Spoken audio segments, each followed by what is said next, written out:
Friends, here is a welcome back. Here is our next case study number 7. Messrs. Venus and Associates, referred to as auditors, have been appointed as one of the statutory central auditors of FDHC Bank, referred to as Bank, for the financial year 1920. During the course of audit, the auditor found that the bank has a balance with a Zurich-based bank. The auditor understands that such balance is a matter of important consideration in the audit of bank. The engagement partner, Mr. A, has also advised the audit staff to check in detail the following items appearing in the financial statements of the bank during the year under audit. Amount of interest accrued and not due to deposits amounting to 95 lakh 50,000. The balance of interest rate swaps amounting to 84 lakh 95,000. Further, the statutory auditors understand that one of the most important areas to be checked in the audit of bank is the compliance with CRR and SLR requirements. The audit staff apprised the engagement partners about the few unaudited branches of the bank, and the course of action in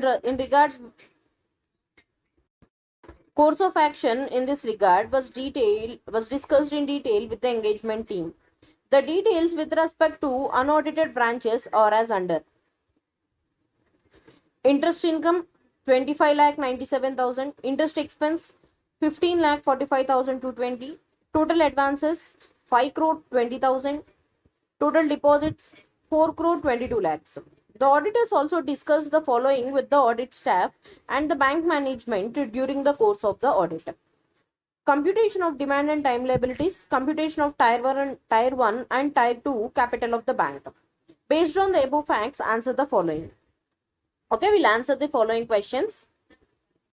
Number 17.1. The balance of FDHC Bank with the Zurich based bank should be converted into Indian currency at the following rate. So it is the Zurich Bank which the question is speaking about is a closing balance as on the date. How you will convert that balance into the Indian currency? As on the date of balance sheet, exchange rate as on the date of balance sheet. So the only thing that you need to remember is whatever appears in the balance sheet has to be converted at the closing rate, and whatever belongs to the P&L account, that is the our incomes and expenses, has to be converted at the average rate.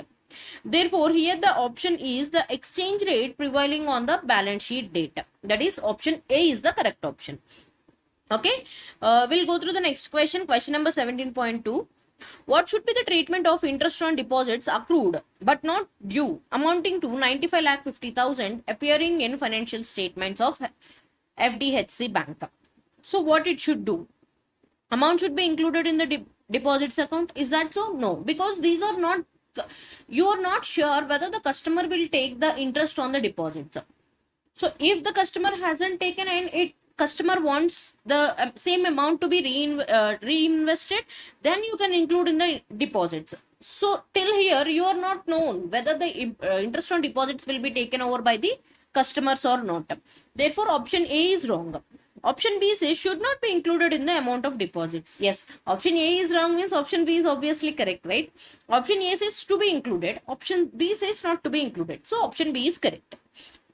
And then the amount should be shown under the head liabilities and provisions. Yes, this has to be shown under the head liabilities and provisions, because this is what the bank is obligated to pay when the customer asks.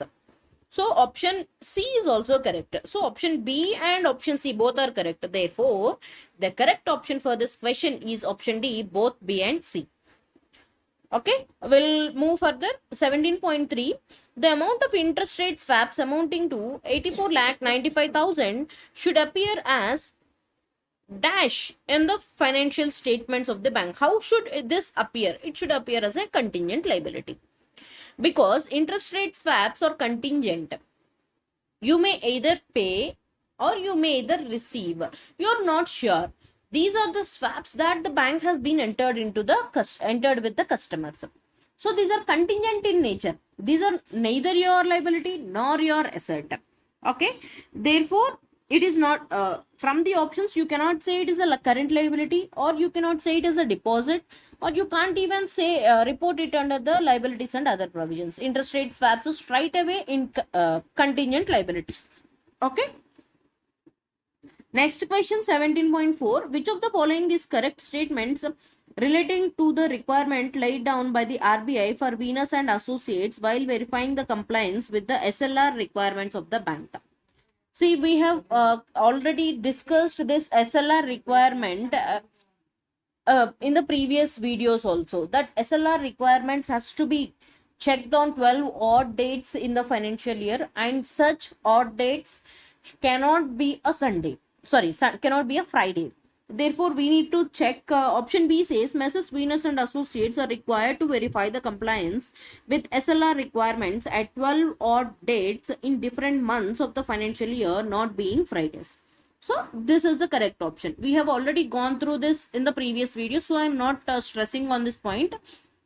I have even showed you this screenshot of this from our study material. So it is a straightforward 12 odd dates in a financial year, and such dates cannot be a Friday.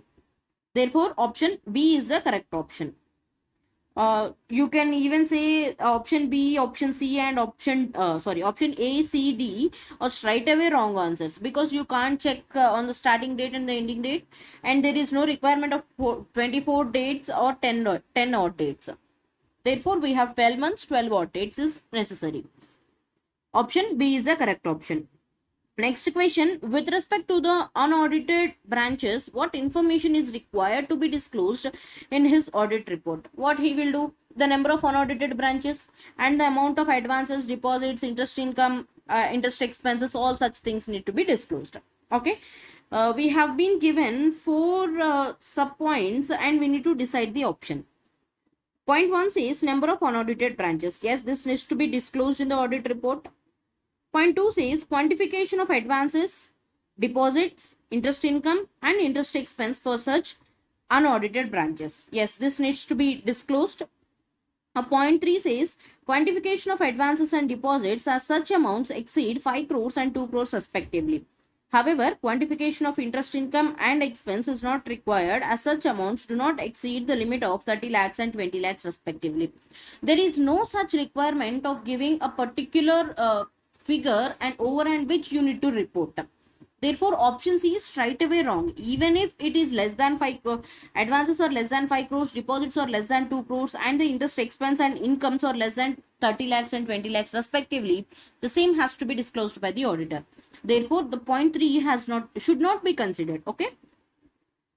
Since the branches are unaudited, you need to disclose complete information. If they are audited and you are taking them into the group account, then you will consider the opinions that was disclosed by the statutory auditors of that branches in their audit report. Okay. We'll go through the next point. Quantification of advances and deposits is not required as the respective amounts are less than 10 crores. However, the quantification of interest income and expenses required.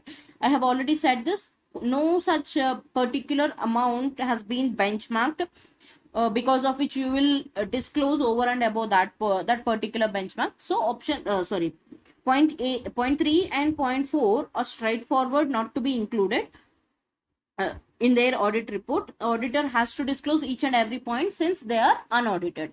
Therefore, point 1 and point 2 are the correct options. The final answer is option A. Okay. We'll go through the next question.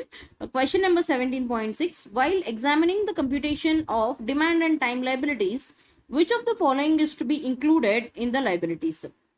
Even this we have considered in our previous video.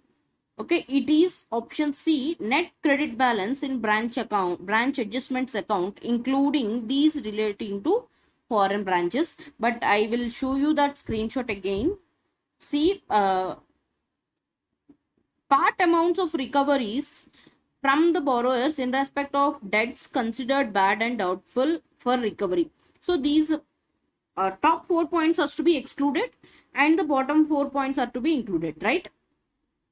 So it is straightforward excluded, and unadjusted deposits balances lying in linked branches for agency business has to be excluded.